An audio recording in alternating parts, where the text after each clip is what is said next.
In your face, all over the place. We're online 24/7. 24/7. You're listening to the hottest internet station. Vous êtes bien sur Radio Off Basket. La radio qui vous parle de NBA. La radio qui vous écoute. 5, 4, 3, 2, 1. Vous êtes bien sur Radio Off Basket. La radio qui vous parle de NBA. La radio qui vous écoute. Le basketball, c'est mieux à la radio. Now, decide not to use it. Curry, way downtown. Bang! No. Anthony for three. Bang! In your face, all over the place. We're online 24/7. 24/7. You're listening to the hottest internet station. Radio Hall of Fame Basketball. The first NBA radio for all the fans around the world. Radio Hall of Fame Basketball. We talk about NBA. We talk about passion. We are your radio. Curry helps out Smith. Pass right through the hands of Curry. James, a two-handed slam. Against superior competition. Curry. Bergeron back to Curry. Corner three. Pressure that Steph Curry just put on Kyrie Irving pulls up. Stops on a dime and banks it. This is a tough time right now. They've already given up 5 threes. Green the drive. Left hand. Think the game, play the game. I think he's overthinking. Just got to be aggressive and attack the basket. Thank you, Tyler. Livingston to jumper down in numbers. +8 for Cleveland. James drives in hard. Nice. Green gets away from Shumpert. Layup. Count it. And a foul at the other end. Puts it in. Plays 6 minutes. J.R. Smith with a hand in his face. Nails that two-pointer. Another three-pointer. Curry with the 3 fouls, picks him up. J.R. Smith tries another three. That's good. J.R. Smith with a Curry with the 3 fouls. James passes it off. Smith another three. That's good. Backs in. Tough fall-away shot. It's good. Second differential, and they shot it way too early. Iguodala inside. Finds room and finishes. Shot clock back to 5. James drives. Gets in the paint. Puts it up and puts it in. Bigger plays for you. You got smaller guys on you. You got to capitalize. That time he does. Bienvenue à toute la famille du basketball. Vous êtes les bienvenus sur le parquet de la radio pour ce podcast NBA Oncle Phil Playground épisode 3. Oncle Phil Playground épisode 3. Mesdames et messieurs, c'est exclusivement sur Radio Hall of Fame Basket, la radio partenaire officielle NBA. Et comme vous en avez l'habitude, vous le savez, Oncle Phil NBA, c'est donc toute la semaine sur Radio Hall of Fame Basket avec des talk shows NBA. En veux-tu, en voilà. Vous avez le talk show Playground qui a cette particularité, d'être un talk show totalement improvisé. Un talk show totalement improvisé, 100% pro à la Oncle Phil NBA. C'est régulièrement toute la semaine sur Radio Hall of Fame Basket. Et on n'oublie pas les 3 talk shows principaux de la semaine, à savoir le mardi avec 2 Big NBA Show, le jeudi avec NBA No Limit et on n'oublie pas le dimanche avec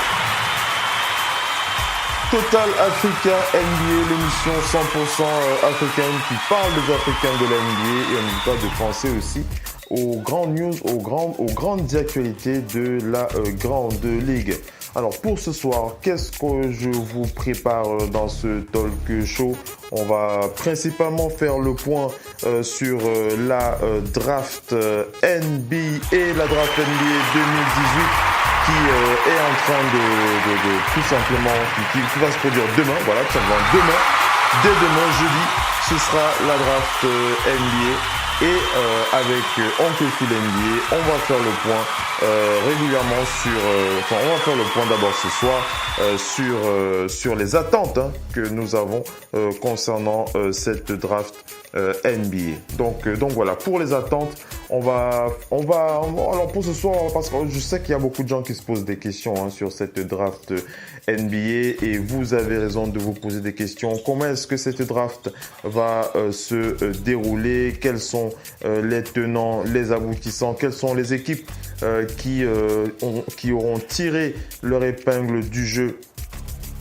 Quelles sont les équipes qui ont tiré leur épingle du jeu dans cette draft NBA? Ce sera l'occasion de se poser la question. Alors on va enchaîner avec ce talk show, Oncle Phil Playground épisode 3. On fait le point sur la preview de la draft NBA. Selon Oncle Phil NBA, je vais donc vous donner mes impressions sur ce que je pense qui va se produire concernant cette draft. On va appeler ça un peu la mock draft Radio Hall of Fame Basket. On va donc enchaîner là-dessus. Alors, avant d'enchaîner, on vous précise, on va pas vous préciser la même chose régulièrement, mais on va enchaînons rapidement cette preview avant de vous mettre au parfum des forces et faiblesses de cette draft. Alors, le premier choix, on va commencer par le premier choix de cette draft. Le premier choix qui appartient aux Suns de Phoenix. Et pour ce premier choix, si l'on tient compte du besoin actuel des Suns, puisqu'on sait que les Suns ont fait partie des pires équipes de la NBA la saison dernière, les Suns qui ont un gros besoin de se renforcer à l'intérieur, de se renforcer principalement et surtout au poste de pivot. Et je pense que les Suns vont très certainement sélectionner le très jeune DeAndre Ayton. Voilà, je pense qu'ils vont sélectionner DeAndre Ayton, ce très très jeune joueur mais hyper talentueux joueur des Suns de Phoenix. Pour moi, je pense qu'il sera le choix de cette équipe des Suns, le pivot DeAndre Ayton. Pourquoi? Parce que je l'ai dit tout à l'heure, les Suns ont besoin de poids dans la peinture. Les Suns ont besoin de se relancer. Ils ont besoin de relancer leur équipe, mais ils ont surtout besoin de démarrer par des bases solides à l'intérieur de la raquette. Et si ce joueur DeAndre Ayton a une qualité, on rappelle que c'est un pivot de l'université d'Arizona qui n'a que 19 ans. On le compare beaucoup à Joel Embiid, pour ceux qui souhaitent savoir un peu à quel profil il peut ressembler. On va dire qu'il ressemble un peu au Joel Embiid de l'époque de Kansas. Je précise bien, ce n'est pas le Joel Embiid de l'époque, le Joel Embiid actuel des Sixers de Philadelphie. C'est plutôt un Joel Embiid au profil très défensif, comme on connaissait le Camerounais lorsqu'il était du côté de Kansas. Donc l'une des forces de DeAndre Ayton, c'est bien entendu sa capacité à finir près du cercle. C'est un joueur extrêmement efficace à son niveau. On peut dire qu'au niveau d'attaque, c'est sa principale force, savoir finir près du cercle. Il a aussi deux autres grosses qualités. C'est un excellent rebondeur et aussi un excellent contreur. C'est un excellent contreur, un joueur qui impose par sa taille, qui impose vraiment par sa taille, par sa puissance. C'est un peu comme ça que on peut le voir. Si on peut parler d'autres joueurs qui ont un peu eu le même le même profil qu'Ayton. J'ai bien parlé de Joel Embiid tout à l'heure, mais on va aussi penser à Greg Oden. Lors de la draft de Greg Oden, il avait aussi le même âge. On va aussi penser à Steven Adams qui avait aussi à peu près le même profil. Donc voilà pour le premier choix. Je pense que ce sera les Suns de Phoenix qui vont sélectionner DeAndre Ayton. DeAndre Ayton, je l'ai dit, grosse force de finition, grosse force en défense. C'est un excellent contreur. mais qui aura besoin de travailler son engagement défensif pour être beaucoup plus impressionnant, et aussi il aura besoin de développer aussi il aura besoin de développer un jeu intérieur beaucoup plus intense. Alors c'est clair que DeAndre Ayton ne va pas résoudre tous les problèmes des Suns de Phoenix, mais au moins avec ses qualités physiques, il va apporter de la densité défensive, surtout avec le noyau dur qui est déjà constitué, à savoir l'excellent shooter Devin Booker, Josh Jackson, TJ Warren ou encore Dragan Bender. Donc voilà pour DeAndre Ayton. On sait qu'il démarrera sûrement sur un salaire de départ qui tournera autour de 8 millions de dollars sur les trois prochaines années. On pense certainement, selon les sources, c'est ce qui va se mettre en place pour le joueur. On rappelle que l'expert Bobby Marks avait précisé concernant les Suns qu'ils espèrent que ce jeune noyau les poussera plus haut, et bien entendu ils espèrent garder leur très jeune joueur mais extrêmement talentueux Devin Booker. Ils espèrent le garder pour lui signer un max qui tournera autour de 40 millions de dollars jusqu'en 2019. Donc voilà pour le premier choix. On va passer au deuxième choix de cette draft. Le deuxième choix qui appartient aux Kings de Sacramento. Le deuxième choix qui appartient aux Kings de Sacramento. Et devinez pour vous, pas pour vous, pour moi, puisque c'est moi qui présente la chose. Je vais vous parler un peu de cette preview. Quel est le joueur que les Kings de Sacramento vont sélectionner quel est le joueur que les Kings de Sacramento vont donc sélectionner au deuxième tour? Pour moi, ce sera clairement Luka Doncic. L'Européen magique, tellement attendu par cette équipe des Kings de Sacramento et aussi par la majorité des équipes de la NBA. C'est un très jeune joueur, très attendu. Il a d'énormes qualités. Luka Doncic, attendu, je l'ai dit tout à l'heure, par la majorité des équipes de la NBA. Mais je pense bien que les Kings qui disposent du premier choix vont donc sûrement remporter la timbale avec ce joueur. Alors, quelles sont les grosses qualités de ce joueur, Luka Doncic, ce joueur du Real de Madrid, ce joueur de 19 ans, c'est un arrière, un meneur plus précisément, Luka Doncic, de 19 ans du Real de Madrid, qui, je pense, sera sélectionné par les Kings de Sacramento. Quelles sont ses forces? La première force, c'est d'abord la passe. Luka Doncic est un excellent passeur. Ça, c'est clair. C'est un joueur qui a une qualité de passe exceptionnelle. Ce sera sa grande force pour cette draft. Une autre qualité de Luka Doncic, c'est le rebond. C'est un excellent rebondeur aussi. Et c'est un joueur qui sait défendre aussi sur le périmètre, sur le périmètre défensif. Il est plutôt assez intéressant. D'autres profils comme ça, comme Luka Doncic, on peut penser à Joe Johnson aussi, Joe Johnson qui avait été drafté à 19 ans au même âge, ou encore à Solomon Hill. On peut aussi penser aux commentaires de Steve Nash. Steve Nash qui n'en démord pas sur les qualités de Luka Doncic.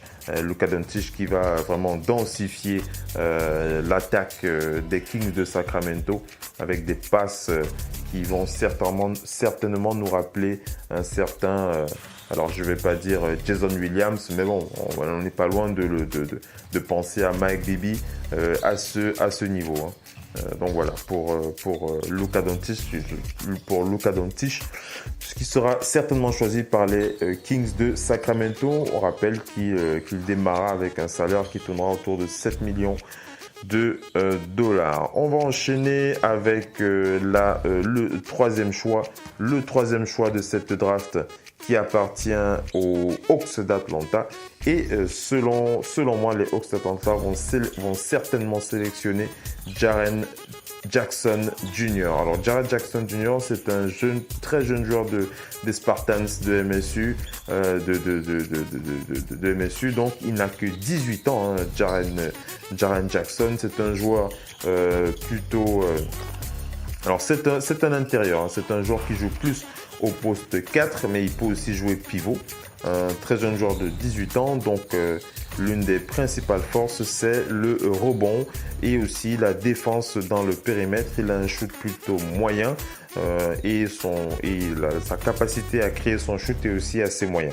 Donc on va dire que par rapport à DeAndre Ayton, c'est un joueur plutôt intéressant au rebond, mais il a beaucoup moins de qualité, bien entendu, que DeAndre Ayton. Mais c'est un joueur intéressant qui a la capacité d'apporter sur le plan physique comme l'a pu faire un Serge Ibaka lorsqu'il est arrivé à 18 ans en NBA. Serge Ibaka qui avait été drafté lorsqu'il avait 18 ans en 2008, ou encore un Ekpe Udoh, c'était en 2010 par les Golden State Warriors. On rappelle que Serge Ibaka avait été drafté en 2008 à 18 ans, c'était par les Sonics de Seattle. Donc voilà un peu le profil de ce joueur, de ce très jeune joueur, Jaren Jackson Jr.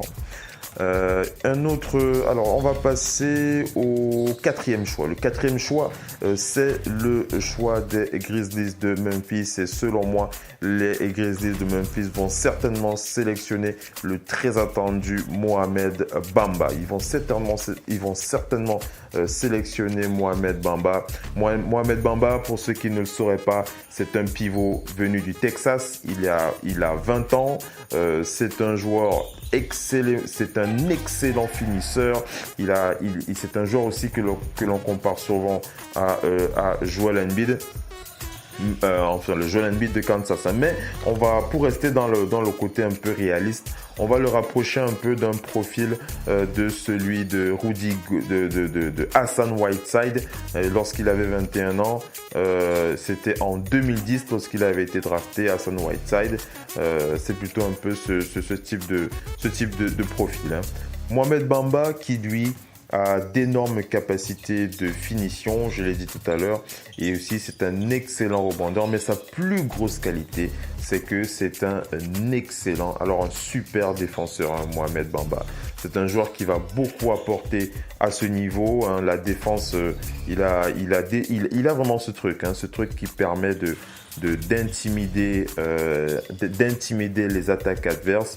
Donc je pense que les Hawks au niveau de ce quatrième choix feront une bonne affaire en sélectionnant ce très jeune joueur de 20 ans qu'est Mohamed Bamba. On va passer au cinquième choix. Le cinquième choix qui appartient aux Mavericks de Dallas. Et selon la preview d'Oncle Phil NBA dans son Oncle Phil Playground épisode 3, je pense que les Mavericks de Dallas vont sélectionner le très jeune Marvin Bagley III. Marvin Bagley III, c'est un intérieur de Duke. Il a 19 ans. C'est un joueur qui est plutôt intéressant. Il a de très bonnes capacités de finition. C'est un excellent rebondeur, un très bon défenseur, un défenseur plutôt moyen de la raquette, un contre moyen, on va dire ça comme ça.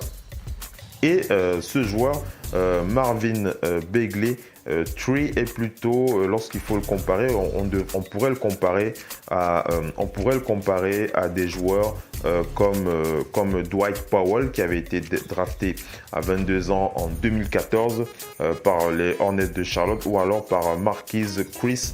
C'était en 2016 qu'il avait été drafté par les Kings de Sacramento.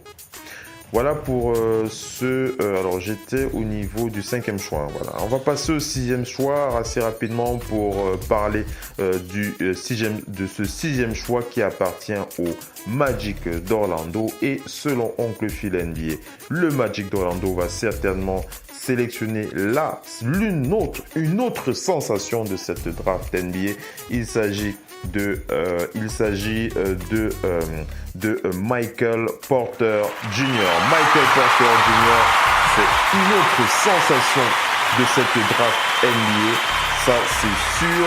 Il faut absolument regarder ce que ce joueur sera capable d'apporter sur la durée avec cette draft. Alors, on le sait, hein, c'est un joueur qui a eu quelques soucis physiques. Il a notamment au niveau de sa préparation, il a raté plusieurs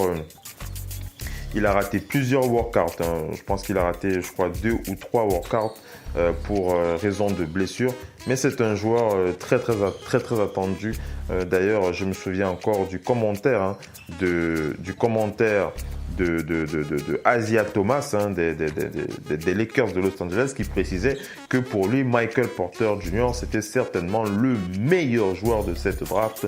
Michael Porter Jr., un intérieur qui vient de l'université du Missouri, il n'a que 19 ans et c'est un joueur qui a une bonne capacité de finition.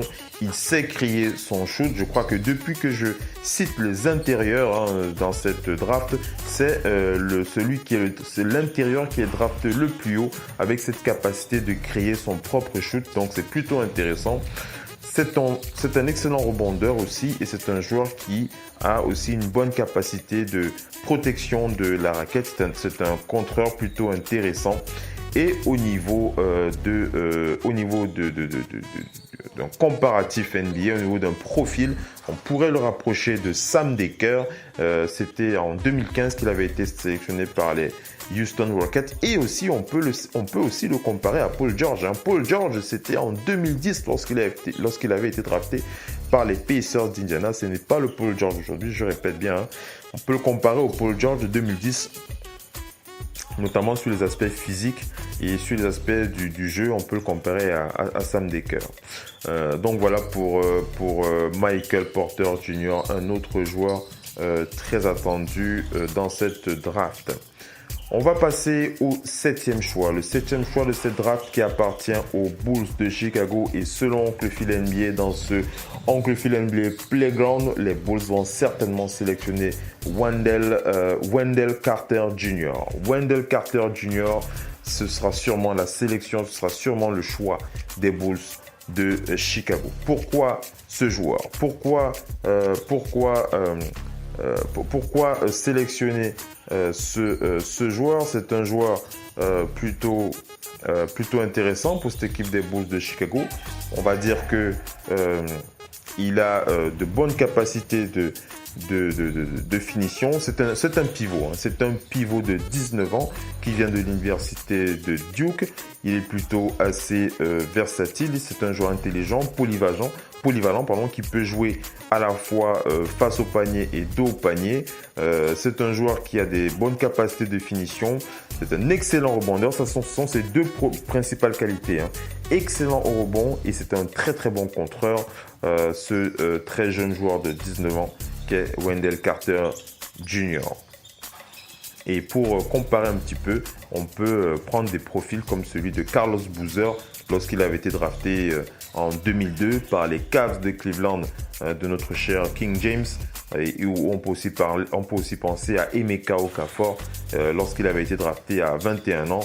C'était en 2004, c'était par les Hornets de Charlotte. On va enchaîner, on va passer au 8e choix de cette draft NBA. Le 8e choix appartient aux Cavs de Cleveland et les Cavs vont certainement sélectionner le très jeune Shai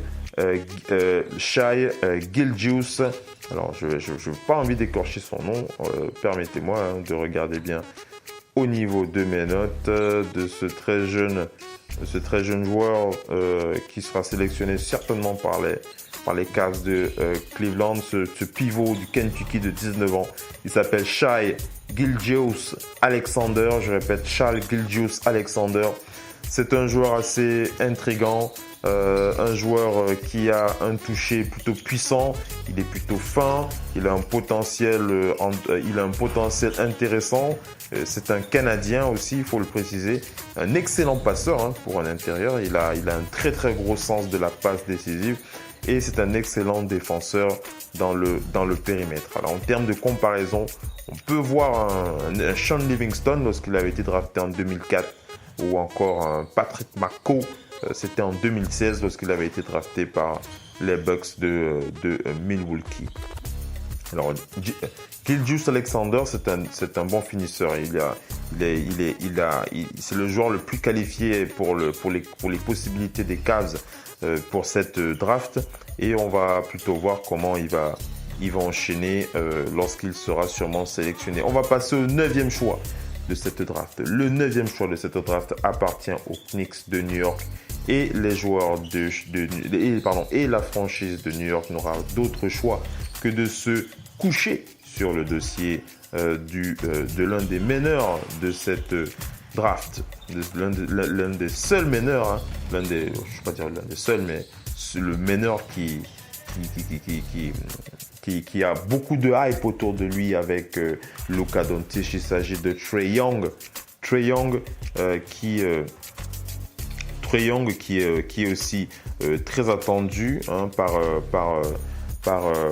plusieurs équipes en NBA, le très jeune Trae Young. Alors pourquoi est-ce que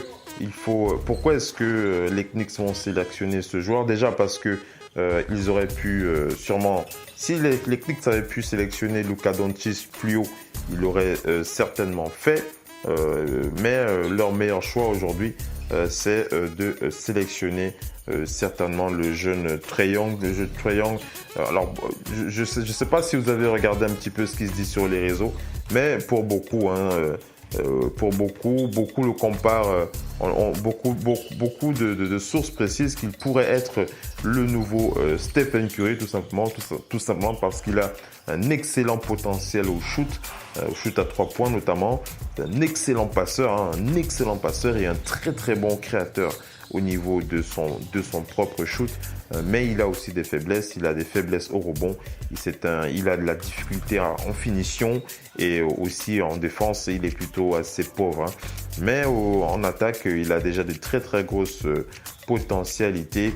Et il y a beaucoup de sources qui aimeraient le voir suivre le même chemin qu'un Stephen Curry, mais on va plutôt le comparer, on va plutôt le positionner face à un Joe Young ou un Shabazz Napier pour leur draft. On rappelle que Napier avait été drafté en 2014 par les Charlotte Hornets, ou encore Joe Young qui avait été drafté en 2015, c'était par les Pacers d'Indiana. On va passer au 10e choix de cette draft, et je crois que à partir de ce 10e choix, à partir de ce 10e choix, je pense que vous serez déjà assez outillé pour la suite de cette draft. Quoique je pourrais aller jusqu'au 30e choix, mais je vais m'arrêter au 10e choix pour vous donner pour plus de clarté. On va passer au 10e choix qui appartient aux Sixers de Philadelphie, et on va citer Michael Bridges. Michael Bridges, c'est un intérieur de Villanova. Il a 21 ans. On rappelle que c'est un joueur qui a plutôt un shoot plutôt intéressant. C'est l'un des rares intérieurs à avoir un shoot plutôt intéressant du côté des Sixers. Je pense, qui sera sélectionné par cette équipe. Il a un très très bon shoot, une bonne capacité de finition, et c'est un défenseur moyen, mais c'est surtout un excellent défenseur sur le périmètre. On pourrait le comparer à un Kelly Oubre ou alors à un Robert Covington. On rappelle Robert Covington qui avait intégré la NBA en 2013, il n'avait pas été drafté, mais Kelly Oubre, c'était en 2015, il avait été drafté par les Hawks d'Atlanta. Donc voilà un peu pour la preview de Oncle Phil NBA pour la draft 2018. On rappelle que cette draft aura lieu demain, jeudi. On refera un point sur cette draft NBA. Je reprends la liste. En 1, les Suns de Phoenix qui sélectionnent DeAndre Ayton. En 2, les Kings de Sacramento qui sélectionnent Luka Doncic. En 3, les Hawks d'Atlanta qui sélectionnent Jaren Jackson Jr. En 4, les Grizzlies de Memphis qui sélectionnent Mohamed Bamba. En 5, les Mavericks de Dallas qui sélectionnent Marvin Bagley III. En 6, le Magic d'Orlando qui sélectionne Michael Porter Jr. En 7, les Bulls de Chicago qui sélectionnent Wendell Carter Jr. En 8, les Cavs qui sélectionnent Shai Gilgeous-Alexander. En 9, les Knicks qui sélectionnent Trae Young. Et en 10, les Sixers de Philadelphie qui sélectionnent certainement Michael Bridges.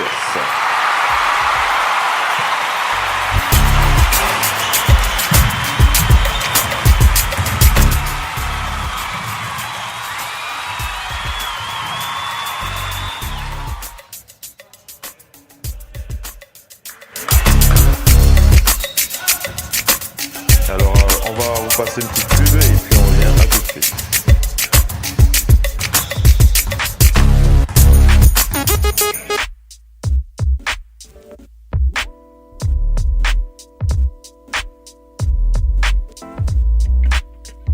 Radio, off, basket, la radio numéro 1, pour tous les fans de basket francophone à travers le monde.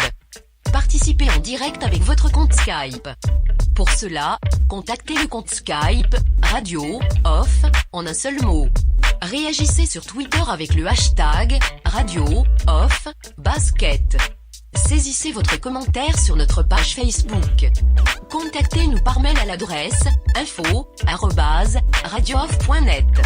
Envoyez-nous un SMS au numéro de téléphone 0044 740 570 45 65. Une seule adresse internet www.radiooff.net. Vous êtes bien sur Radio Off Basket, la radio qui vous parle de NBA, la radio qui vous écoute. Basketball, c'est mieux à la radio. Vous êtes bien sur Radio Off Basket, la radio qui vous parle de NBA, la radio qui vous écoute. Basketball, c'est mieux à la radio.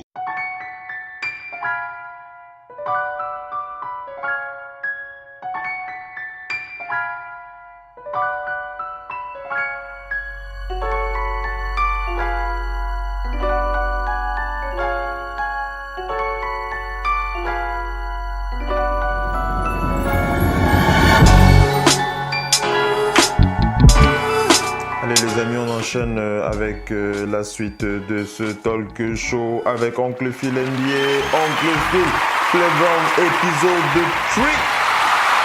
La preview de la draft NBA, c'est sur Radio Hall of Fame Basket, la radio partenaire officielle NBA.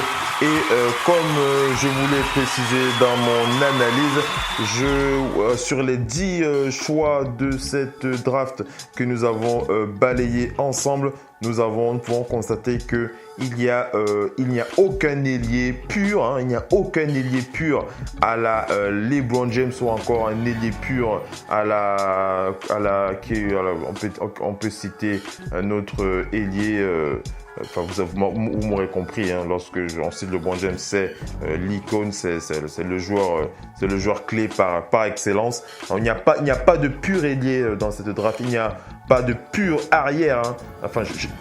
C'est pas ce que je veux dire. Je ne dis pas qu'il n'y a pas de pur ailier dans cette draft. Je dis dans les 10 premiers choix, selon moi, je pense qu'il n'y aura pas d'ailier pur dans cette draft. Il n'y aura certainement pas d'arrière pur aussi dans cette draft. Par contre, il y aura 2 combo guards de talent.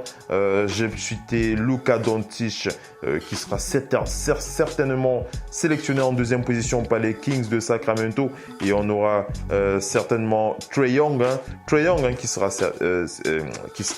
sélectionné certainement par les Knicks à la 9e position, sauf erreur de ma part. Vous verrez ça sûrement demain au niveau de la draft NBA. Alors, lorsque l'on compare les 2 joueurs, on peut se poser la question, lequel de ces 2 joueurs aura la trajectoire qui va le faire briller dans les charts de la ligue dans les prochaines années? Est-ce qu'on peut comparer Trae Young à Luka Doncic? Alors, si vous êtes un pro européen et que vous ne jurez que par les qualités de ces joueurs européens qu'il ne faut pas on va dire minimisé, on va dire ça comme ça. Vous aurez raison de citer Luka Doncic et de préciser que Luka Doncic a toutes les qualités pour avoir une excellente carrière en NBA, mais le joueur qui a le plus de hype, c'est clairement Trae Young. Trae Young qui a vraiment une hype terrible derrière lui. C'est un joueur qui a des grosses qualités offensives. Il rappelle beaucoup Stephen Curry, même si on ne va pas le comparer au triple champion NBA, MVP des dernières saisons. On ne va pas le comparer à Stephen Curry, mais il y a beaucoup de sources, moi compris, qui espèrent vraiment que ce joueur puisse avoir la même trace, le même chemin qu'un certain Stephen Curry. On le sait, Stephen Curry qui a quand même galéré avant de devenir le joueur qu'il est devenu. Est-ce que Trae Young aura le même niveau? Est-ce que Trae Young pourra se faire sa place s'il est effectivement sélectionné par les Knicks de New York? On sait qu'à l'intérieur, il y a aussi d'autres meneurs, mais on sait que le Français Franck Ntilikina risque d'être décalé au poste 2, voire au poste 3. Ça va dépendre des choix de David Fisdale. David Fisdale qui souhaite vraiment que le Français s'investisse plus dans la création en attaque, notamment au niveau de son tir, au niveau de sa pénétration. Il veut profiter des qualités physiques du Français, du franco-rwandais Franck Ntilikina. Donc on va sûrement le décaler au poste 2 ou 3. On n'oublie pas de préciser qu'il y a aussi Hardaway qui est aussi là, Hardaway Jr. qui est là pour l'attaque des Knicks. Donc voilà, je pense vraiment que Trae Young, il a cette hype qui alors on a envie de croire à cette hype.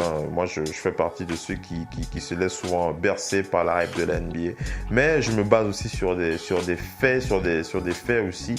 Trae Young, c'est un joueur qui a le potentiel pour être pas le nouveau Curry, mais le potentiel pour être ce joueur qui va faire lever qui va faire lever un peu la l'insanity. Vous vous souvenez lorsque Jeremy Lin avait fait brûler les parquets des Knicks en son temps.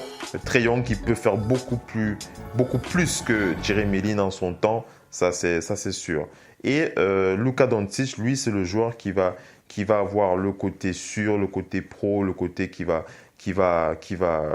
donner plus de confiance à ses coéquipiers avec ses passes, avec sa façon de jouer, avec sa façon de contrôler le tempo, avec sa façon de tirer en première intention à 3 points. C'est vraiment le joueur, c'est le joueur posé, on va dire ça comme ça. Luka Doncic, c'est le joueur posé, mais avec une maturité impressionnante. Des deux joueurs, c'est Luka Doncic le plus mature. Des deux joueurs, c'est Trae Young le plus explosif. Des deux joueurs, c'est Trae Young le plus adroit au tir.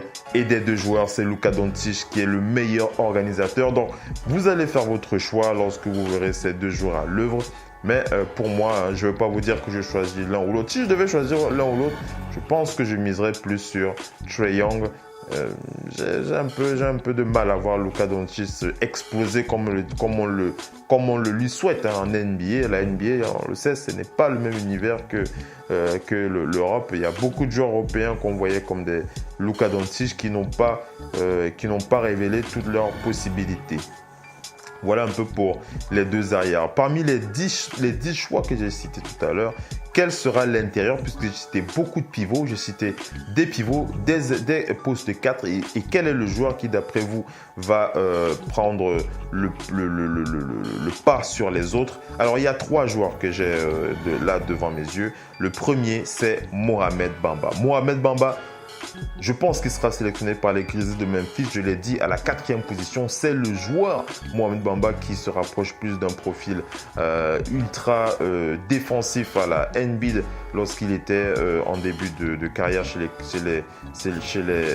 à Kansas. Mais c'est un joueur qui peut aussi tirer à 3 points. On l'a vu plusieurs fois tirer à 3 points, mais il a une excellente capacité à s'imposer chez les Memphis Grizzlies, qui était la pire équipe de la NBA la saison dernière avec les Suns de Phoenix.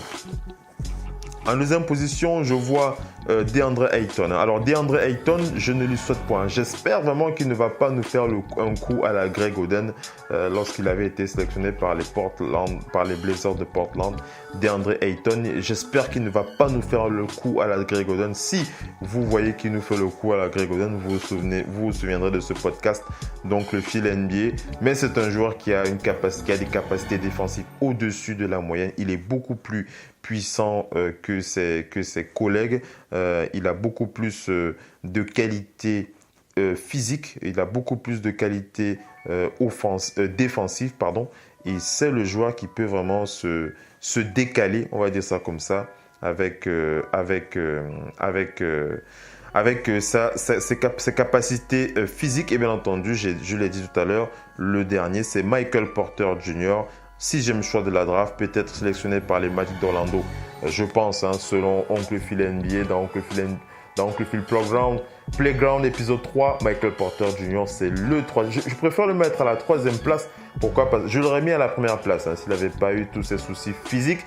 Mais je préfère le mettre à la 3e place pour être beaucoup plus prudent. Michael Porter Jr. c'est un joueur de qualité. C'est un joueur qui peut apporter beaucoup de hype, mais c'est un joueur qui peut aussi se blesser et on sait comment ça se passe avec les blessures en NBA. On a vu beaucoup de carrières qui se sont clôturées à cause de ces soucis de blessures. Voilà, on est arrivé à la fin de ce talk show. Oncle Phil Playground épisode 3. Oncle Phil Playground épisode 3 est à présent terminé. Je vais vous donner rendez-vous pour le prochain talk show sur Radio Hall of Fame Basket. Ce sera demain, jeudi, à partir de 22h, 23h, heure de Paris, 17h, heure des États-Unis, du côté du Delaware. Et il sera sûrement 22h, 22h du côté de UK, du côté de Manchester, où se trouve le siège Radio Hall of Fame Basket. Donc voilà à peu près ce que l'on peut dire sur la preview de cette draft NBA 2018. J'espère que vous en avez appris. Si c'est le cas, faites-nous signe. Faites-nous signe sur les réseaux sociaux, que ce soit sur notre page Facebook, dans notre groupe Facebook Radio Hall of Fame Basket, la radio partenaire officielle NBA.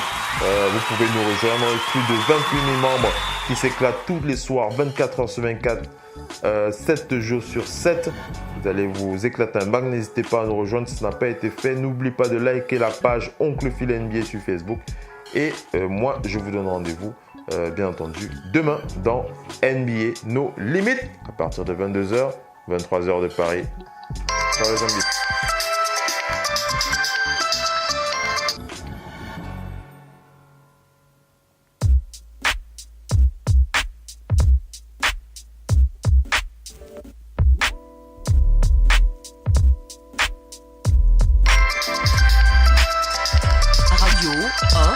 Basket, la radio numéro 1 pour tous les fans de basket francophone à travers le monde. Participez en direct avec votre compte Skype. Pour cela, contactez le compte Skype Radio Off en un seul mot. Réagissez sur Twitter avec le hashtag Radio Off Basket. Saisissez votre commentaire sur notre page Facebook. Contactez-nous par mail à l'adresse info@radiooff.net. Envoyez-nous un SMS au numéro de téléphone 0044 740 570 45 65. Une seule adresse internet www.radiooff.net.